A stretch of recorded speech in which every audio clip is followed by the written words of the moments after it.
ปาดมื้อนี้แดดแห้งแดดแต่เช้าเลยปาดมาเฮือนหลังนี้เงียบสงัดเลยบ่มีไผอยู่จักคน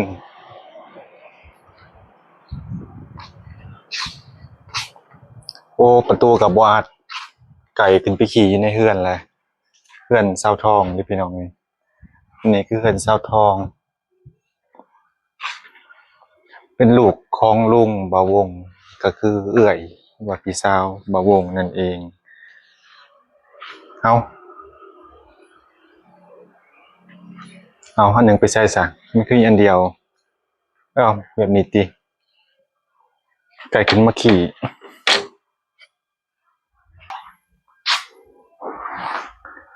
สบายดีพี่น้องสวัสดีเด้อพี่น้องป่องปายเบิดสุขูสุคน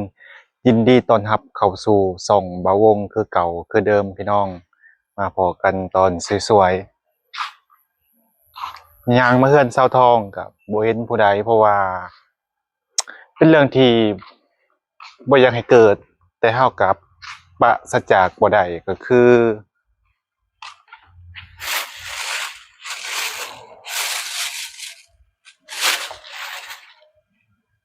ได้แฮงก็คือป่าของบาวงก็คือแม่ของสะทองเพิ่นบ่สบายพี่น้อง โอ้โหเป็นโรคหยังก็เป็นแต่ดนแล้วล่ะมันก็มืดโอ้ย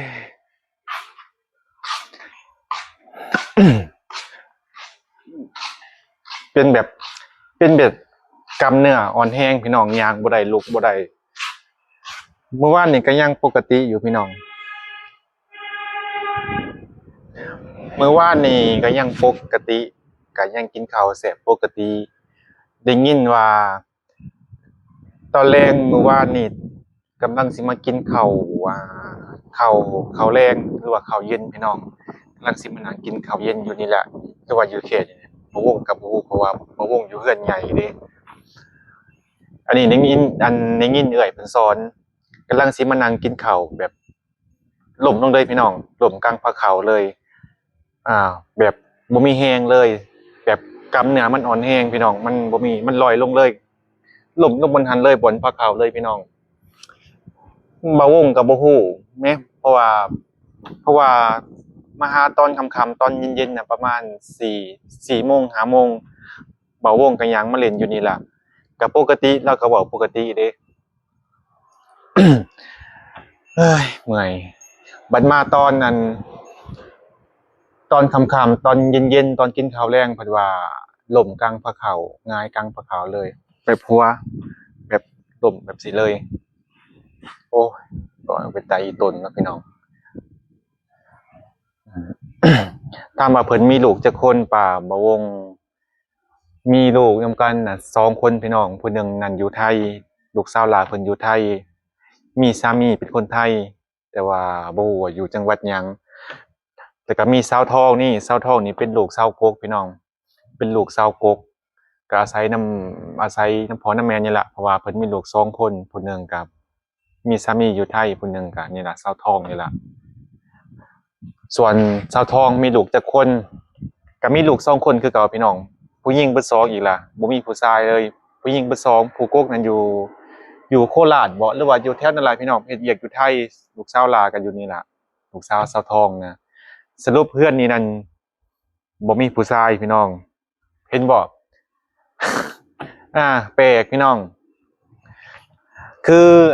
ลุงใหญ่นี่คือลุงมาวงนี่ลูกสาว2คนมีแต่ผู้หญิงหลาน2คนก็มีแต่ผู้หญิงบัดมาครอบครัวบ่าวงบัดนี้ครอบครัวบ่าวงผู้หญิงผู้เดียวก็คือแม่กันนั้นผู้ชาย5ผู้หญิง1 6คนพี่น้องมาครอบครัวหัวหน้าก็คือครอบครัวเอาวถึงนี่ผู้หญิง2อีกแล้วพี่น้องแปลกไหมลูกผู้หญิง2บ่มีผู้ชาย บัดมาครอบครัวอาอีกน้องของพ่อบ่าวงผู้ชาย2คนน่ะมีผู้หญิงเลยแปลกแฮงมันคือแปลกติพี่น้องเออเป็นเรื่องที่แปลกเดะคือครอบครัวลุงนี่มีผู้หญิง2คน มีลูก2คนผู้หญิงเบิด2ครอบครัวบ่าวงมีลูกนำกัน4คนผู้ชายเบิด2ครอบครัว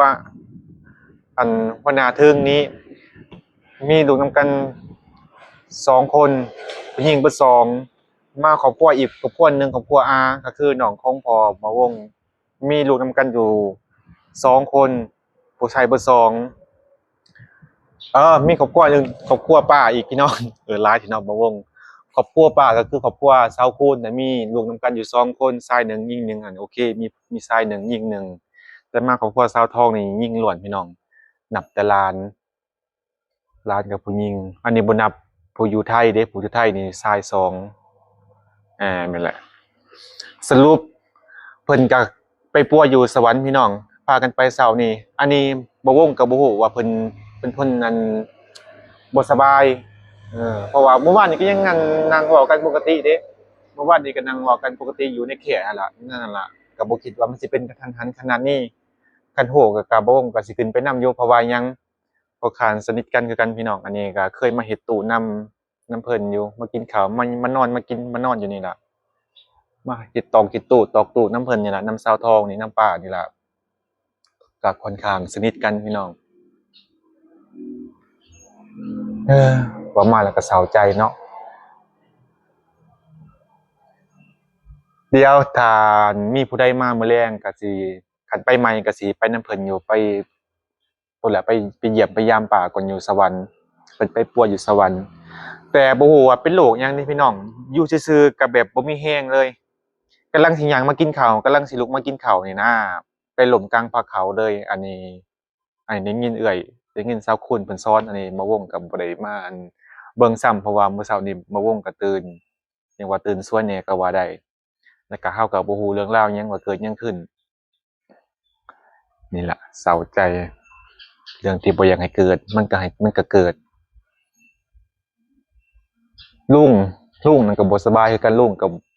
เจ็บอ่อนๆแอดๆบัดนี้ก็มาป้าบัดนี้ป้าก็โอ้หนักเลยแฮงตีนก็บ่ได้ย่อขาย่อแข้งแบบเฮาพยุงตัวขึ้นบ่ได้เลยนะพี่น้องเราพยุงตัวบ่ได้เลยเรากล้ามเนื้ออ่อนแรงบ่ถึงขั้นว่าอัมพาตเดะแต่ว่าบ่มีแรงซื่อๆพี่น้อง แต่ว่ายังเว้าได้ปกติยังสื่อสารได้ปกติเพียงแต่ว่าบ่มีแรงลุกขึ้นย่างลุกขึ้นมาเดินอาจสิเป็นหลายๆสาเหตุก็คือเราก่อนสิเรามาเป็นเราก็ซักยาพี่น้องเราปวดตามเส้นตามเอ็นนี่ล่ะเราเจ็บเส้นเจ็บเอ็นเราแต่ละมื้อต้องนอนย่างเด้น่ะนี่ใส่เบิ่งบนนั่นพี่น้องสังเกตเตาเห็นบ่แต่ละมื้อก่อนสิไปนอนต้องนอนย่างก่อนอืม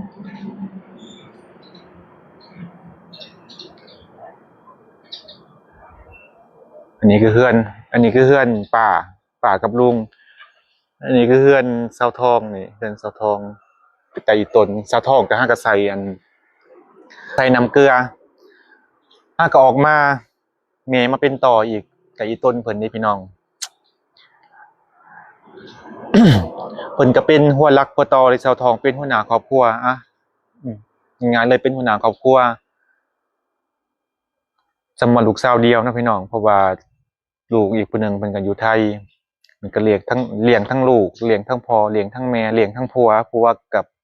บ่แม่นคนแข็งแรงขนาดนั้นผัวก็จ่อยๆแอ้ๆแบบบ่มีแรงนะพี่น้องแต่อีตนที่สุดก็คือสาวทองเอ้ยเดี๋ยวเบิ่งก่อนถ้ามีผู้ใดถึงไปสวรรค์ก็สิขึ้นไปเยี่ยมไปยามเพิ่นก่อนเพราะว่าเฮาก็เป็นฮักแพงกันพี่น้องเอื้อยเฮามีหยังก็ปรึกษากันตลอดนะครับสาวทองเออ เมื่อคืนนี้บ่าวงก็ได้เสร็จหาอำมาลาว่าสิมามื้อใดเพิ่นว่าสิมามื้อนี้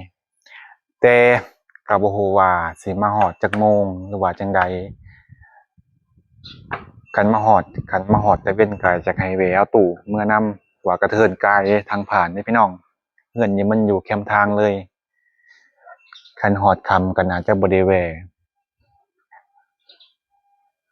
ก็บอกเพิ่นเลยพี่น้องว่าคันไปแล้วกายแล้วให้แวะเอาตู้เนี่ยเด้อมันก็อยู่แคมทางเลยมันก็อยู่ทางผ่านพอดีพี่น้อง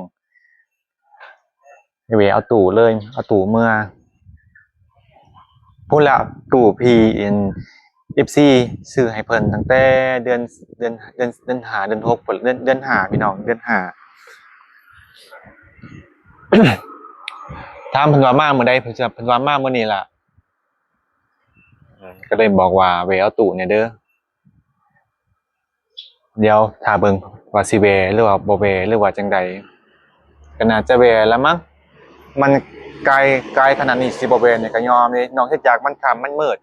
มันค่ำมันมืดนี่บ่เป็นหยังบ่แวะก็บ่เป็นหยังแต่เอาเดี๋ยวท่าเบิ่งก่อนจักออกมาแล้วหรือยังจักว่ายังอยู่ไสบ่ฮู้บ่ได้แชตไทม์เลยแชตไทม์แต่เมื่อคืนนี่พี่น้องก็ก็คือสิม่วนหั่นล่ะเนาะเบิ่งทรงก็คือสิม่วนหรือว่าจังใดหลายคนก็ถามบ่าววงคือบ่ไปเล่นน้ำมัมมาลาช่วงนี้ช่วงเก็บตัวพี่น้องบ่ไปไสดอกช่วงนี้อยู่บ้านนี่ล่ะช่วงเก็บตัวอ่าช่วงเข้าพรรษาเด้บ่ไปเด้เกี่ยวสมบ่าวงเกี่ยวพี่น้องบ่อยากไปไสเนาะช่วงนี้ ไปสวรรค์แล้วไปแต่เช้าพุ่นล่ะไปเบิดครอบครัวเลยอันนี้เฮาก็บ่ฮู้เนาะคันฮู้ก็สิไปนํอยู่แต่ว่าก็นานจะกลับละมั้งผู้กลับผู้อยู่เพราะว่าเฮือนก็ต้องได้เผาเด้พี่น้องเฮือนนี่ก็ต้องได้เผามานอนเผาน่าจับเช้าไปแลงกลับเดี๋ยวมื้ออื่นก่อนคันว่าเพิ่นมาก็สิไปนํเพิ่นอยู่แต่อีตนโอ้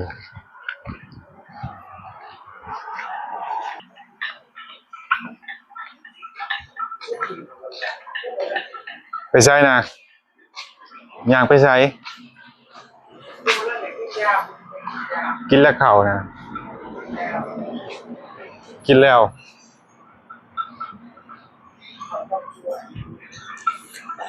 กินข้าวกับมะกล้วยว่าซั่นโอ้ยต้มน้ำใหม่อีกแล้วเขาก็บ่ลงเลยก็สิลงไปเห็นหยังเอาก็ลงไปขุดลักอิหยังอันนี้เอาหญ้าย่าเห็นหยังได้รถไถมารถไถมัดโอ้กินหยอกกินยาอีกไงบ่กินก็อยู่บ่ได้บ่เสียงมันขึ้นเลยเขาบอกว่าเอามีไถมันใช่แหละมันมีอยู่เด้นี่บ่ตัวนี้ได้กระเด็นนี่ก็มีตัวนี้นี่สองอันนี่ตัวถึงนี่ได้กินมื้อละจังเม็ดตัวเดียวโอ้จักอิหยังอีหยาทองยางขึ้นกะอิหยังสั่นนี่ก็ยากแก่ตัวคือเป็นธงสีแดงอันโอ้อีหยาอย่างนี้ไฮไฮโอเกนมียาสมาปียาเนี่ยเขาชื่อถ้าเขาเอายางมัดไว้เขาบ่เห็นหากเขาคือแต่ยางมัดไว้เพิ่นแน่บ่เห็นแต่เพิ่นเอาอันยางมาอันไม้ไว้อาศัยอันงมเอายางว่ายาหยังเป็นยาหยังมียาหยังนี่อีกบัดนี้ยาแก้ปวดบ่สมาปีกินยาถือกันอยู่บ่ล่ะเขาก็บอกแต่ตัวเขาบ่ได้มาเขาก็ถามเขานี่ก็ยายังบ่ฮู้สมาปียายามีหน่อยเป็นไงมีเบิดโอ้ต้องว่าเขาเพื่อนเหรอซูบ่แม่นบ่เอกก็มีแก้ปวดก็มาสำที่กินยานะเอาไว้กิน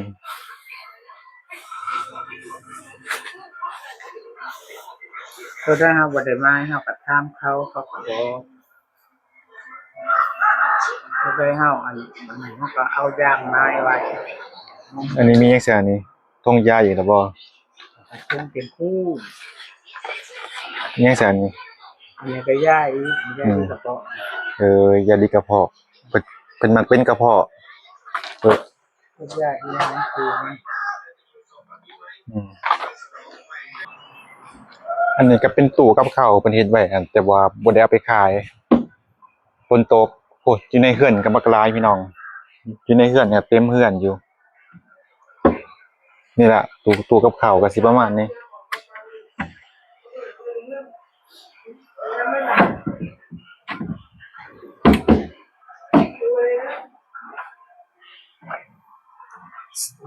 5หน่วย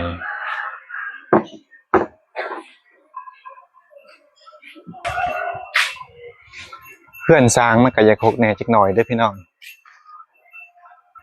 อันนี้ก็ไม้สำหรับเอามาเฮ็ดตู้อันนี้เป็นปัจจัยหลักอันนี้เป็นชิ้นส่วนที่สำคัญถ้าบ่มีไม้นี่ก็เฮ็ดบ่ได้เลือกไม้ก็ต้องเลือกที่แบบมันโอเคพี่น้องต้องเลือกไม้ชนิดที่ดีหมอดบ่กินง่ายแต่ว่านี้มันคือกินแล้วแม่นบ่หมอดตู้มันสิดีหรือบ่ดีมันก็ขึ้นกับไม้พี่น้องมันขึ้นกับไม้ที่เฮาเลือกมาเฮ็ด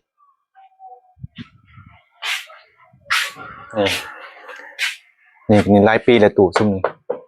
สังเกตไม้ยังงามยังปกติเลยบ่มีห้อยหมอดมีแต่ห้อยหยังหังแมงมุมอืมบ่มีขี้หมอดเลยพี่น้องสังเกตเลยแต่ว่าตู้ถ้าว่าเฮาเลือกไม้ที่ดี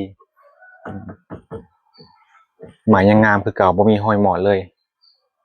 มีแต่ห้อยหังแมงมุมโอ้ตู้หน่วยนี้หลายปีคักเป็นรุ่นเก่าสังเกตแต่บ่นี่นี่ผู้ตู้รุ่นเก่ารุ่นใหม่อันนี้มันตู้แบบบ้านๆเฮาพี่น้องตู้แบบชาวบ้านเฮ็ดตู้มาหลาย10ปีแล้วภูมิปัญญาชาวบ้าน เป็นหยังคือบ่เฮ็ดตู้แบบทันสมัยก็คือมันขึ้นกับกำลังแรงซื้อของลูกค้าถ้าเฮ็ดแบบทันสมัยราคามันก็จะสูงลูกค้าก็นั่นแหละพี่น้องตามบ้านนอกบ้านนาเฮาส่วนหลายลูกค้าแม่นอยู่ในกลุ่มชนบทอยู่ในกลุ่มนอกเมืองก็เลยเหมาะกับตู้แบบนี้แต่ก็ยังขายดีปกติพี่น้องเพียงแต่ว่ามันอาจสิบ่ขายดีคือแต่ก่อนๆแต่ก็ยังโอเคอยู่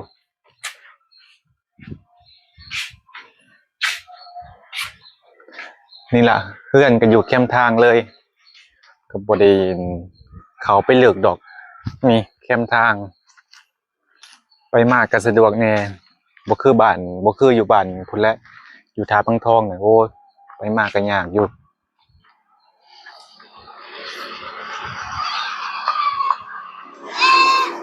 คือแล่นไปหันก็ไปปากเซพี่น้องไปปากเซแล่นไปพี่ก็ไปสวรรค์ไปปากซองไปสองคอนมาขอก็เบิดแล้วบ่ได้กินเบิดได้มันหล่นเบิดมันเฒ่าแฮงมันสุกแฮงมันก็เลยหล่น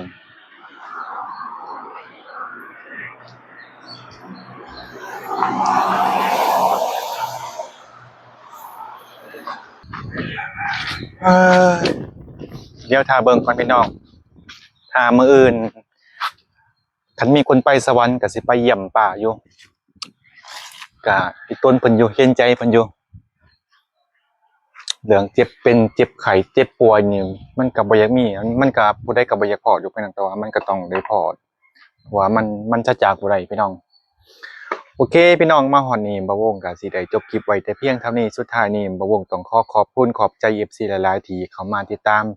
ที่เข้ามาคอมเมนต์กดไลค์กดแชร์เข้ามาเป็นกำลังใจให้บ่าวงเดี๋ยวพอกันใหม่พี่นาพี่น้องสบายดี